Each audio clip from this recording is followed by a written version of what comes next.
Hey everyone. For a long time I've noticed a phenomena within feminist and other social justice circles that remains unaddressed in any meaningful way by any voice within the manosphere.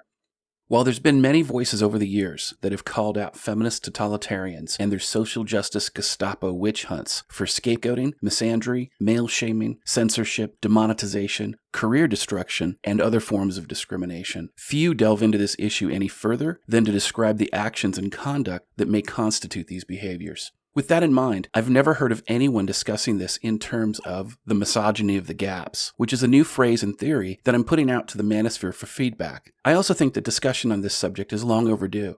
In order to explain misogyny of the gaps, it's best to address it in terms of a more well-fleshed out theory, God of the gaps. According to Wikipedia, God of the gaps is a theological perspective in which gaps in scientific knowledge are taken to be evidence or proof of God's existence.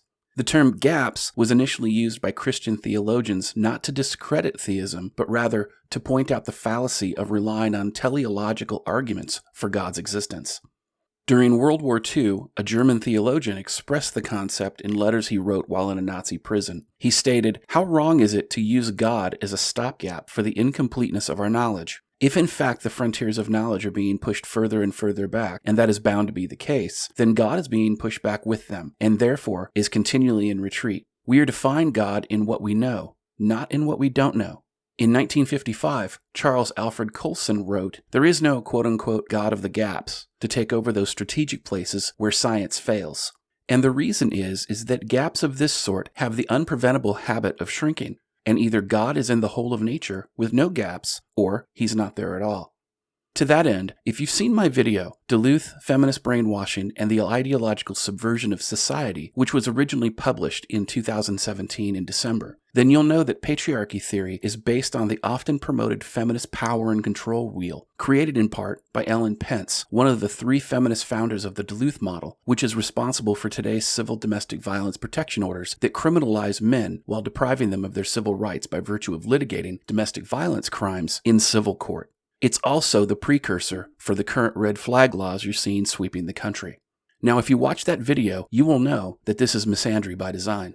Today, the Duluth model is the foundation of all domestic violence intervention in the Western world. Even the United States military has adopted it. Yet, Ellen Pence admits the Duluth model was a fraud from the beginning. You see, the power and control wheel was not causal in nature, it was corollary. When they studied domestic violence, Ellen Pence admitted that the women reported that when male abusers were violent, then they gained power and control. But Pence and her team of fraudulent feminist grifters changed those answers to state that male abusers were violent because they wanted power and control. The actual statements made by abuse victims demonstrated that power and control were a consequence of the violence. But feminists reframe power and control as the primary motivator for domestic violence, and thus the false feminist religion of patriarchy theory was born, marketed through their false idol, the power and control wheel. Since then, feminists around the world have used the fallacy of patriarchy theory to dismiss all men as abusers and all women as victims. This is why when a man murders a woman, he gets a harsher jail sentence than when a woman murders a man. To break that down a bit further, when a man murders a woman, according to feminists, it's because he's a violent patriarch, because the power and control wheel says that all men are abusers and all women are victims. But when a woman murders a man, even in cold blood, she often gets a lighter sentence if she's convicted at all, because the Duluth indoctrinated law enforcement agencies, courts, and juries assume that she was defending herself from an abuser, who is easily identified by virtue of having a penis he was born with. Enter the misogyny of the gaps. Since second-wave feminism took hold of modern society, feminists promote the idea that, like God, misogyny is everywhere. And like the fallacy of God of the gaps, they use misogyny to explain verifiable scientific facts they either don't know, don't understand, or have gone out of their way to censor or otherwise conceal from society at large. Allow me to present some examples. According to feminists, more men are in traditional STEM fields because of misogyny, not because women are naturally not attracted to jobs in STEM fields. Men earn a higher wage because of misogyny, not because men work more hours, work more dangerous jobs, or are promoted based on merit more often than women. Feminists say that misogyny is responsible for the glass ceiling in earning potential for women, but ignore the fact that thanks to feminism, women make up the majority of college students, graduates, and white-collar workers in the United States and most of the Western world. Men are given more opportunities in the military because of misogyny, not because female soldiers are overall less physically capable than their male counterparts. And it goes on and on. Misogyny of the gaps allows feminists and society in general to justify their misandry, discrimination, and near constant witch hunts of men. It allows them to defame all men as abusers and pretend that all women are victims. When Harvard, before being forced by feminists to retract it, published a study in 2007-2008 proving that the majority of one-sided domestic violence abusers were women, something that's been confirmed by former feminists for decades, feminists lost their minds because it soundly debunked their false narrative. The feminist fraud machine is so powerful, it has the unrivaled ability to silence even the most credible scientific studies.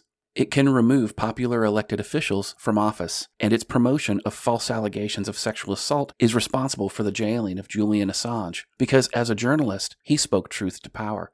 However, he's not the only one. Tens of millions of men across Western society have been falsely painted as domestic abusers by the use of unconstitutional civil domestic violence protection orders without ever being arrested, charged, or convicted of a crime. So while God of the Gaps theory is a proven fallacy, misogyny of the gaps plays both sides of the coin. It takes advantage of society's ignorance of the proven science and verifiable facts to promote fraudulent feminist theories while simultaneously promoting the provable lie that misogyny is everywhere. I'm DDJ, and this presentation of misogyny of the gaps theory is your dose of misandry today.